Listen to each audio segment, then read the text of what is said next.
Hello, my friend. I'm here today with Dr. Thomas Mason, my very good friend, a lawyer in Lynn.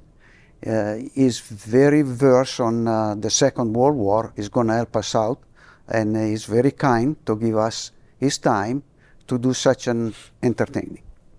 So, but before we start this conversation, I would like to give my apologies because the last issue I defined the Vietnam War a mistake. Well, that's not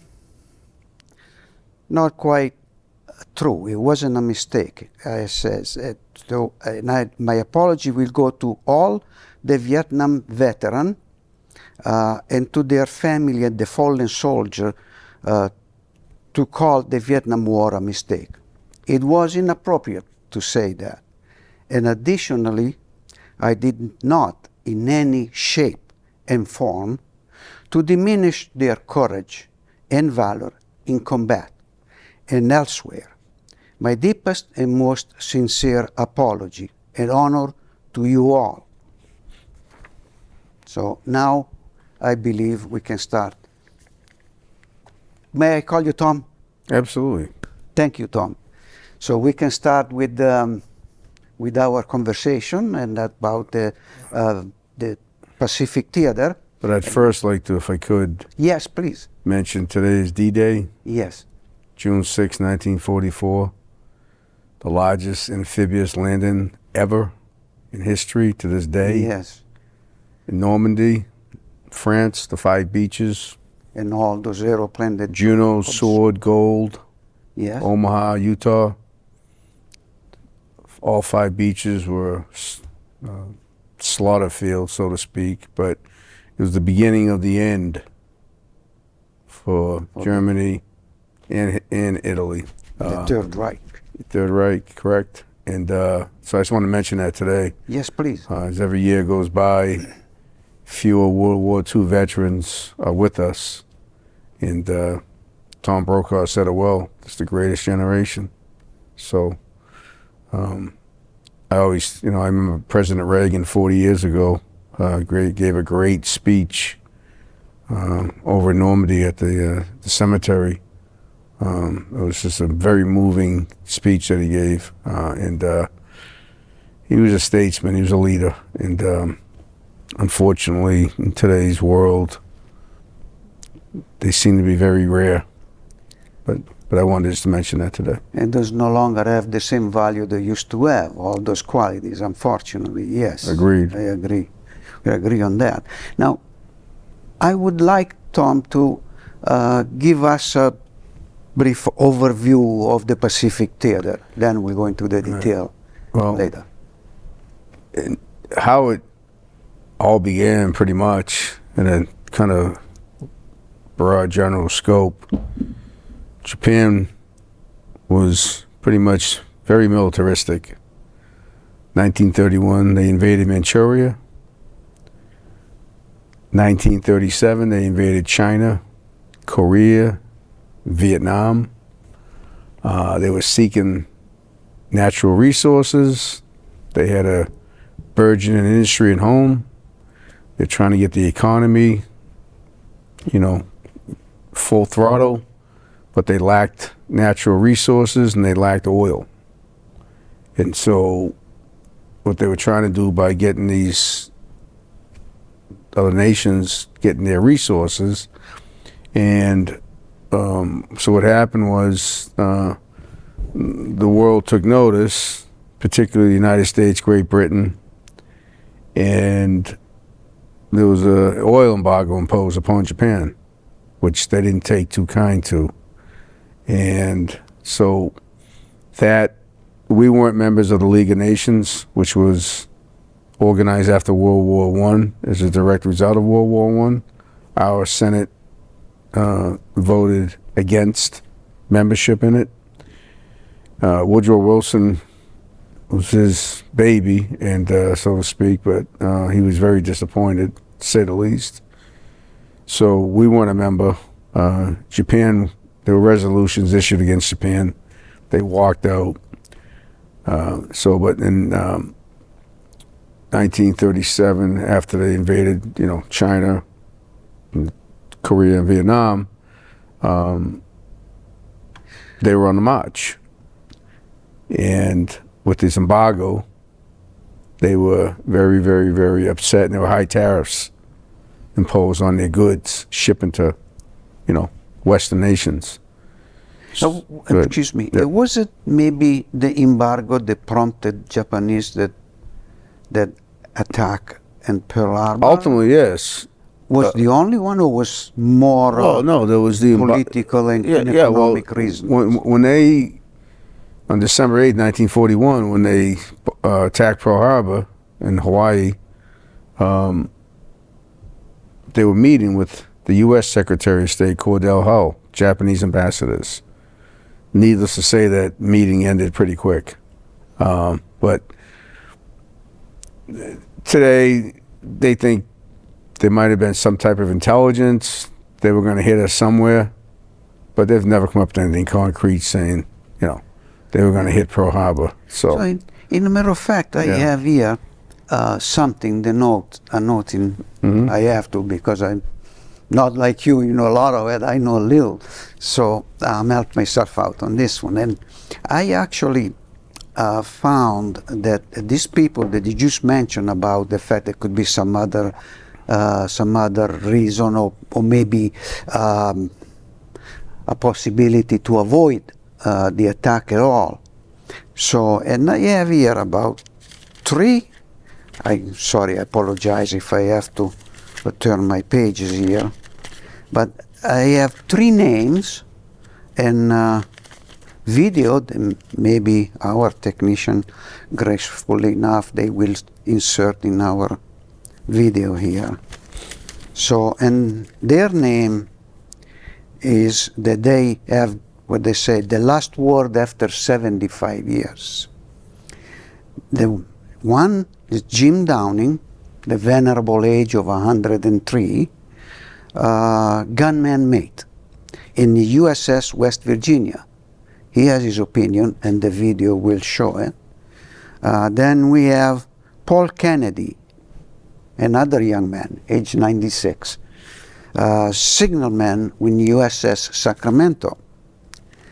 And then we have Jack Holder, age 94, it's aviation machinist mate, PBY Catalina. And the last one, it's Ray Chavez, age 104, seaman on the USS Condor.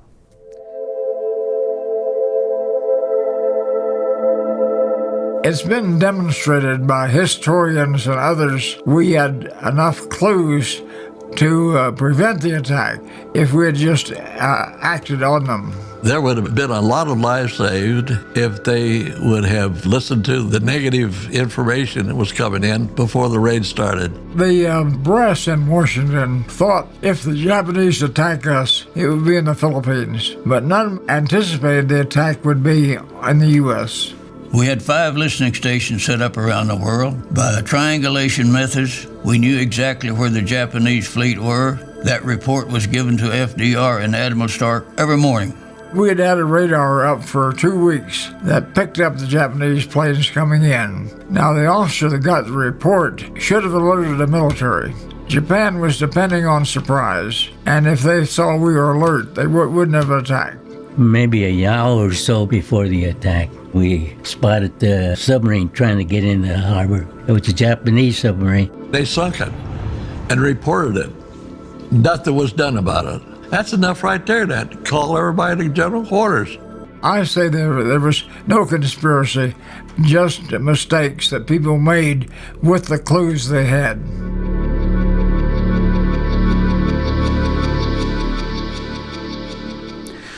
So, in your opinion, would you see that? How would you see the possibility, even if we have to do some hyperbole? Well, you got to remember, 15 months before that, September 1940, they signed a tripartite agreement with Germany and Italy, come to be known as the Axis, Axis powers. So they were already in their block, so to speak. And I'm sure Germany was giving them encouragement.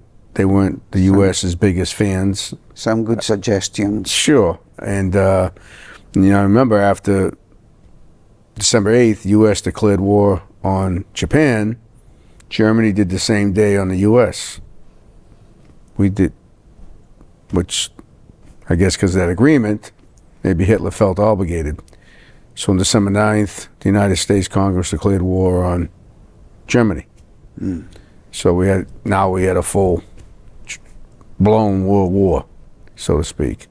Even though there were battles going on before that, Germany was already marching around. Was it Italy declare war to United States and to England? Was it specific or just put it all together? Mussolini and said, I declare war to the Allies. Yeah, well, he was part of the tripartite Axis powers, so they were in, he's in. We have a series of battles over here. You very well know the chronological sequence of those battles. I'll just say in the order that I have here. One is Saipan, the other one is Guam, then we have Manila in the Philippines, we have Iwo Jima, which everybody knows about Iwo Jima, right? The soldier, they lift the flag up. Okay, then we have the Battle of Okinawa, that a lot of American soldiers died over there. And at the end of it, we have the bombing of Hiroshima and Nagasaki, or should I say Hiroshima? I'm not quite sure where the accent goes. However you pronounce it. And at the end of everything, that's the signing of the surrender on the USS Missouri with General MacArthur and the Emperor Hirohito. So, can you give us a word on that? Well, after the Japanese hit Pearl Harbor, it decimated the Pacific Fleet. So next day, Japan attacked Midway Island for 3 days, overran the island. Whatever U.S. forces were on there, minimal resistance, they took it. Then January of 42 through June of 42, they pretty much went unfettered. They went into the Philippines, Indonesia, Malaysia, Burma, Singapore, and Thailand was neutral, but they actually went into Thailand. They tried to get Thailand to declare war on the U.S. and Great Britain. They wouldn't do it. So for 6 months after Pearl Harbor, Japanese were... They were roaming the Pacific. Correct.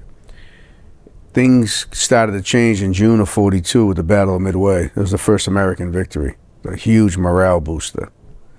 So after that occurred, and you must remember, we're rebuilding. The factories are going 24/7 back home. You had a lot of rebuilding to do. You got to get the naval ships back up.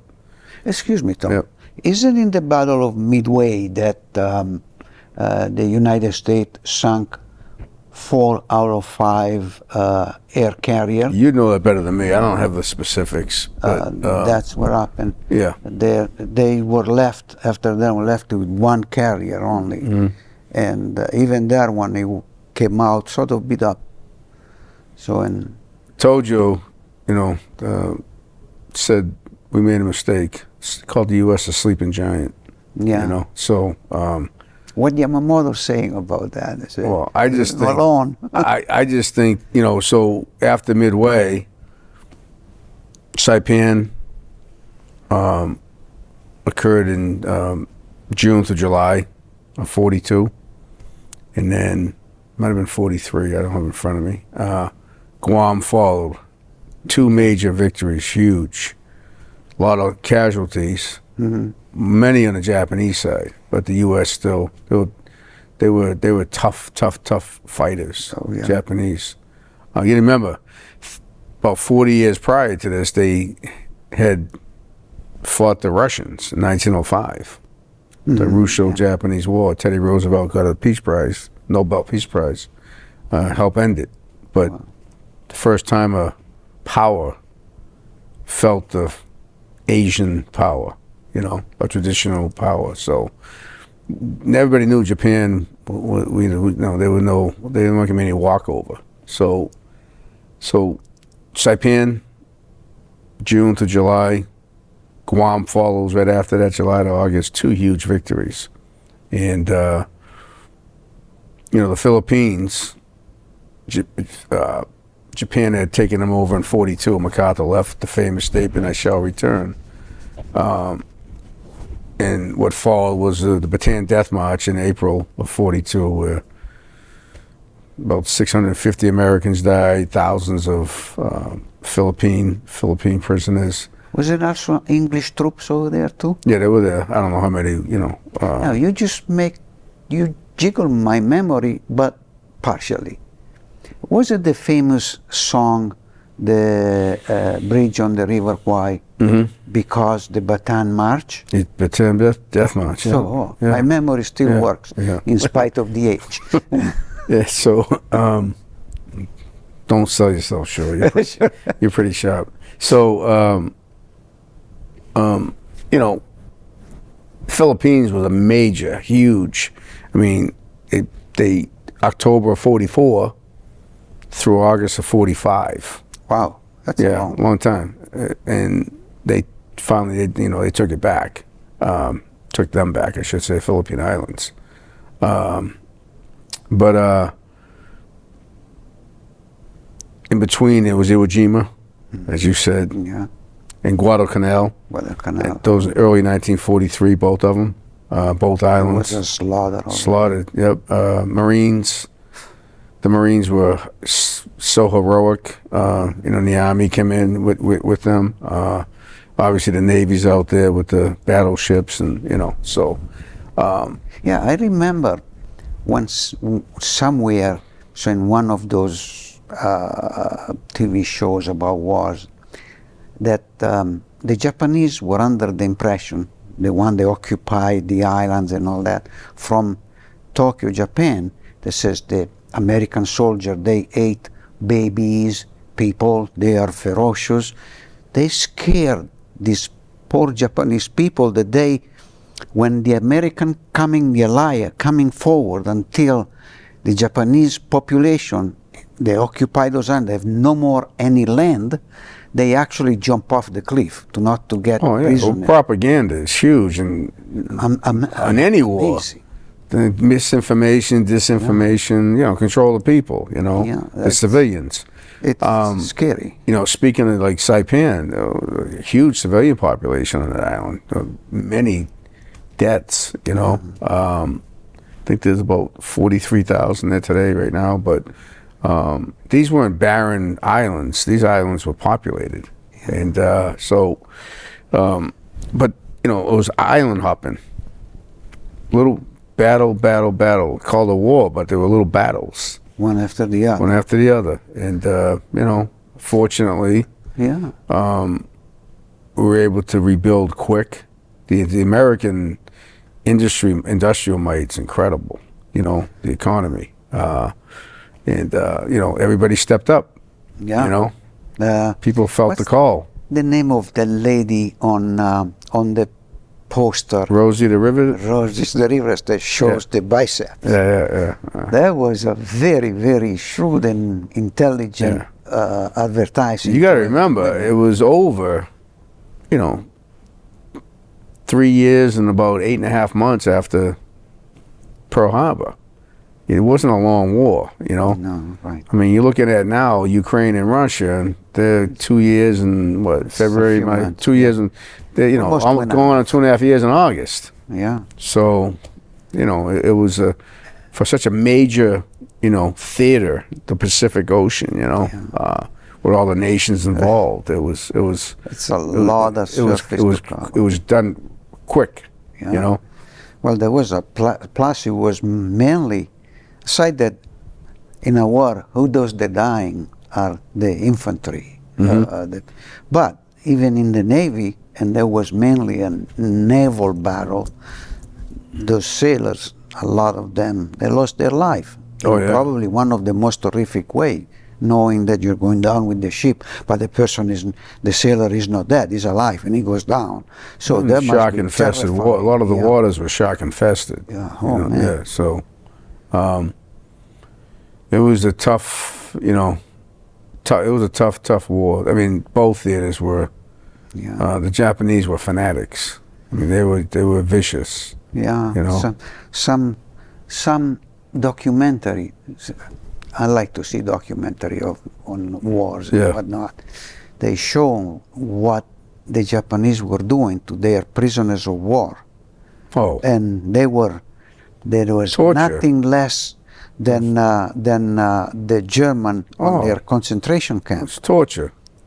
They were, I don't know, they maybe dream at night to do it during the day. Oh, Very barbaric.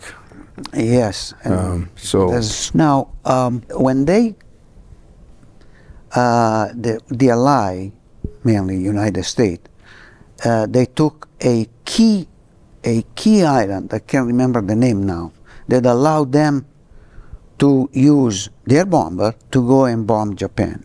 that was Guam Guam, and Wake Island. one of those, they had a Guam ferocious was battle. They had the new B-29 bombers, Yeah, they and were that's called why Super Guam was Fortress. very critical. It allowed them to get to the mainland of Germany, get the mainland islands, and you really hit Tokyo if they wanted to. Yes, they did. Yeah. They did that when Well, they got the. Doolittle whatever. did that early on, just to send a message. Yeah. They went over and gave a huge morale lift to the country. It was shortly after Pearl Harbor. I think it might have been January of '42 Wow. that they flew and they hit some bombs over in Tokyo. You know, That they did a fire bombing almost like the one they did in Dresden in Germany. As a matter of fact, some research scientists, they were comparing if the atomic bomb dropped in Hiroshima, it did more killing than the fire bombing did in Tokyo. oh, of course. Because Tokyo, they threw the bomb, but those houses, they were all made out of wood, balsa, paper. So they were going up in flame in seconds. So, and they, even like in Dresden, create that kind of, how they call it, the wind that when there's a difference, very high difference on temperature, it create and makes almost like a vortex. The people, they can't go anywhere. I don't know, but between Hiroshima and Nagasaki, there were over 120,000 confirmed deaths. That's a lot Over. of people. But then later on, And more. radiation and people died of, other ailments related to the radiation. To the so- exposure. Yeah, exposure, yeah. amazing.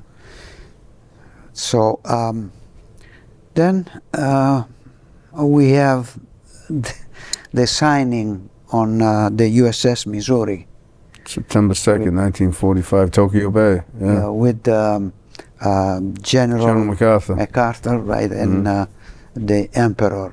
Yeah, you could feel the tension when you see the film. Yeah, They didn't like each other. No, You not know? much.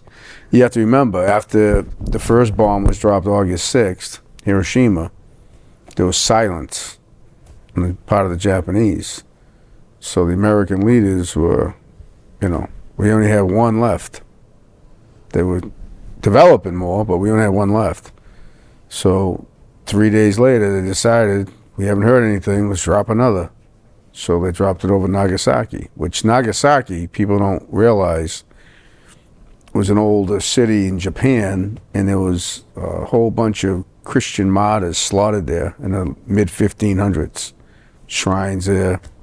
Famous Catholic saint, Maximilian Kolbe, had a printing outfit set up there, preaching to the, Japanese people, So it was a very, it wasn't a outward lying city where nobody was there. It was a, cosmopolitan city. And so they dropped a second bomb, still nothing. So in between the first and the second, though, on August 8th, Russia declared war on Japan. They went into Manchuria. It was just to get land. They waited. Yeah. So August 6th, August 9th, the 2 bombs. August 8th, Russia declares war. 6 days later, finally, Japan surrenders. And the only condition they wanted, it was unconditional, but the emperor was allowed to stay as a figurehead, okay? So, but in the interim, between the 9th and the 14th, the emperor had recorded a statement, surrender and whatnot, going to broadcast it to the people, but it was suppressed. There was a military, part of the military was trying to do a coup. Oh, They didn't want to surrender. No, they wanted to fight on. You got to remember, the mainland wasn't hit. Japanese mainland, the military was still intact, so they wanted to fight on. But the saner heads prevailed, not knowing how many atomic bombs the U.S. may have had in reserve, or how many more they could develop, you know. So they surrendered. But there was a conference on July 17th for a couple of weeks in Potsdam, Germany, and that's when they were pressuring Stalin. This was July 17th. Mm-hmm. They had just exploded the first atomic bomb in Los Alamos, New Mexico, the day before, July 16th. So he had spies. He knew. Stalin knew what was going on. You know, he wasn't surprised. So he declares war, like I said, on August 8th. And then a day later, Japan says, we've had enough. I'm sorry, 5 days later. 5 days. After the bombing of Nagasaki, there was that lull where there was obviously talks by the cabinet with surrender, you know. A lot of stuff was going on. A lot of stuff was going on that we didn't know about, and we probably still don't know about, you know. Oh, I'm sure. And but they finally did, and you know, it's funny because Germany was able to have an army afterwards, but Japan's in their constitution. They only have one for peaceful purposes. That's it. Yeah, it's And in their, defense. Yeah, it's in their constitution. But there was something that was going on with Japan. Well, MacArthur was a military governor after the war. Yeah, for a he period was of the time. one that Yeah. took the signature from Hirohito. Yeah, And then, then comes the Korean War, which is a whole different theater. yeah. He lost his job because of that. But Yeah. yeah. My opinion, they should have kept going, but they stopped. Mhm. At the 27 parallel, Yeah, whatever it is. yeah, right there. It's still, technically, it's still the war still War. going on. Yeah, it's just an a armistice. ceasefire. Yeah, armistice, It's yeah. nothing, which doesn't confirm and it doesn't guarantee that There's no the peace fighting treaty. is Yeah, right. there's no fighting treaty. is Yeah, over. right.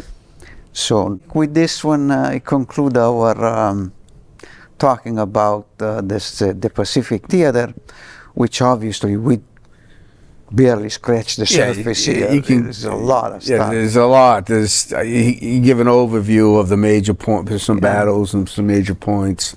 Yeah, it's amazing. It was when you think about the enormity of it, you know, Yes. and the sacrifice and the camaraderie and the togetherness, how the nation came together.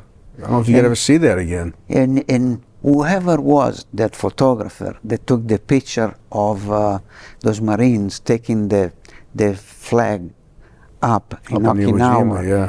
that encapsulated everything about the Pacific Theater. You know, in Everything. in the other pictures, you know, the sad and horrific pictures of Pearl Harbor, the ships upside down, burning. You know, Yeah, my daughter men went trapped to see in them. You know, we lost over 3,000 men Yeah, and women that day in Pearl Harbor, and just as many as happened on 9/11. You know, but it was a different time. yes, where honor, valor, as I mentioned earlier, selfishness, risking their own life to save another person. These things are sort of like very much diluted in our days. That's my personal feeling. Oh, I agree. I hope I'm wrong, But I mean, I think it's still there, but it's not like it was. No. You know, we still have very brave men and women in our armed forces, but we don't have the numbers that I have my nephew. Because we don't have a draft anymore, too. Yeah. My nephew just joined the Navy. A little over a year ago, came in the United States from Italy. Right now, congratulations. In a few months, he's going to go on to an U.S. Navy warship. Where's he stationed? In Florida. Oh, nice. Can't remember the name of the base. He'll want to live there. He probably does. Beautiful down there. Florida's beautiful. Like I tried to convince him to go into the Marine, and this, no, he wants the Navy. How old is he? 23. Oh, good for him. Yeah. He's a young, handsome man. He's good. I got a friend that did 4 years in the Navy. Yeah. Oh, and there's something I would like to mention to our friends that's watching us, that we have, or I have a friend that he just, his family received a couple of weeks ago, or maybe a little more, the remains from the European theater of some family members from the Second World War. And I would like to show, or possibly having him here too, for showing to our friends that are watching us the documentation of that. And I hope it will be as soon as possible, because also Memorial Day is going by very, very fast. Families, when the remains or different things, they never give up, and they're always appreciative. Yes. You know, it means so much. You know, it's something you can't put in words. Is this your dad in the war? Oh no, he was after World War. He was served during the Korean War. Oh, Korean 50 War. to 53. He was stationed in Germany. Uh-huh. He never heard of Korea. They gave him an option. Where do you want to go? That was a no-brainer. He said Germany. You know, obviously. Which he loved. Yes. You know, he really liked Germany. You know, Germany is a nice. He went country. there twice when he retired with my son and my brother. Nice. So they went over there twice, and they went to France, I think, once. Yeah. France and Germany once, and then just solely Germany on the other trip. Did they visit the cemetery of? No. Well, no, they did. When they went to France, they did. Normandy. Yeah. Yep. That's a place you just can't miss. You gotta see it. No, that's something that's just when you see it, it affects you. So, yeah, you know? humbles the person. Oh, yeah. I mean, you just look at it, all the lives. You know. Well, thank God it's behind us. We still have. I was going to say repercussion, but that's not the exact term. We still live accordingly to what's happening on the Second World War, and today they're still active and alive, and it's influenced our society. Well, Japan and Russia, years. the Sakhalin Islands, they still have a dispute going. They have it. Japan says those are ours. You know, they haven't gone to war or anything, but, you know. Yeah.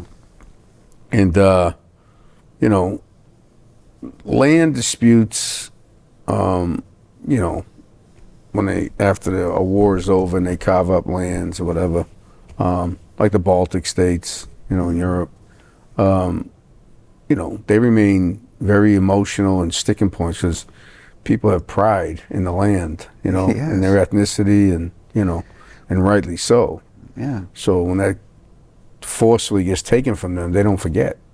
Yeah, I think that also it's pretty much recent history, so it's not something done like 500 years ago, Oh, no. 600 years ago. This all happened. The memory gets really This all fuzzy. happened And less than 85 years ago, what we're talking about. You know? That's, accordingly to history timetable, it's recent. It's a drop in the bucket. That's right. Yeah. Okay. Tom, thank you for being here. Thank you, sir. Helping us out with this. It's very good. Always enjoyable. And I appreciate it. Yep. Thank you. You're always a guest in my show anytime. And for all of you that use their time to watch us, Hopefully it is constructive and not a waste. So, and I hope that everything will be okay with you guys. My friend, this is the Italian, the Disgruntled Italian, say goodbye e arrivederci until next time.